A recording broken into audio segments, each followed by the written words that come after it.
and Josh Kelly, we were down 4 running backs, and so we had to adjust practice a little bit.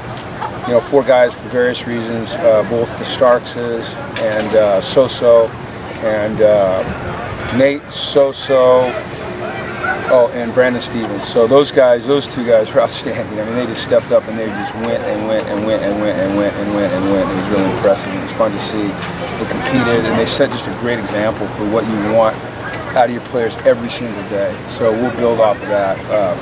Obviously, you want guys out practicing, but when guys can't practice and you get that kind of effort, it's something you can really build on. So from that standpoint, it was great. In the last 2 days, we've gotten so many snaps of good football. I mean, the situations that we've worked, the competitiveness, the way they've cooperated for the most part has been really good. The thing we have to continue to work on is, we have to continue to work on everything. We've got to make sure we're doing a good job of taking care of each other.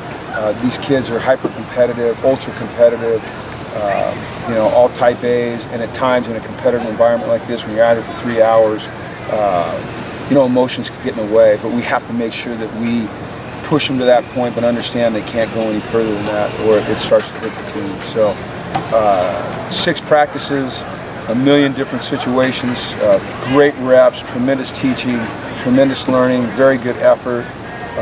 We're on track. It's obviously it's nowhere close to perfect. There's a lot of things we got to get better at, and we'll keep working that way. So it was good. Those 4 guys, expect to have them back? I don't know. I mean, those guys will do all they can to get back out there. I know that. I mean, we have a tremendous medical staff. Our athletic trainers are great. We got everything we need in this building to help them get out here, and they'll work as hard as they can to get out here as quickly as they can. They all have different things holding them back or holding them out right now. But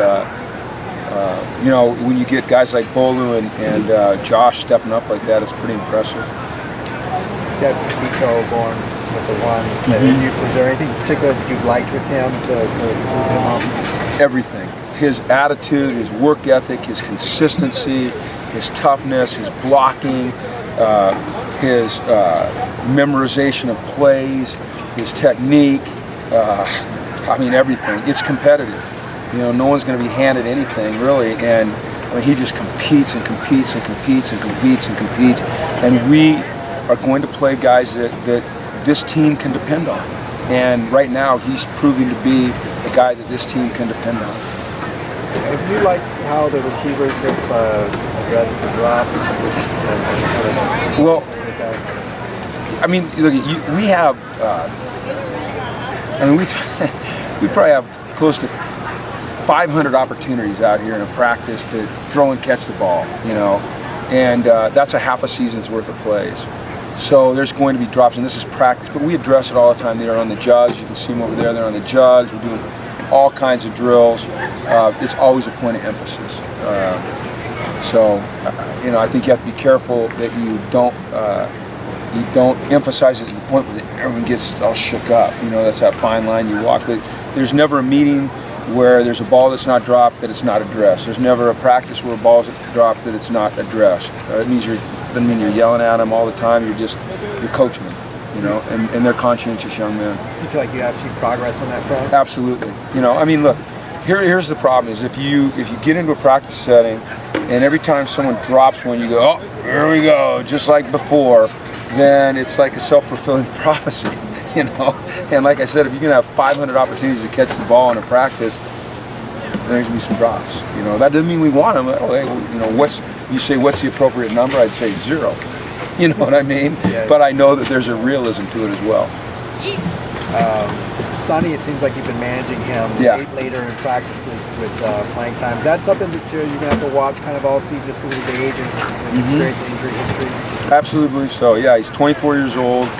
He's coming off of an injury. And we want to make sure that, he is as sharp as can be on Sundays, Fridays, and Saturdays when we play our games. And so if that takes a little bit of management, early in the season, then we'll do that. I mean, we're talking about a 330-pound man.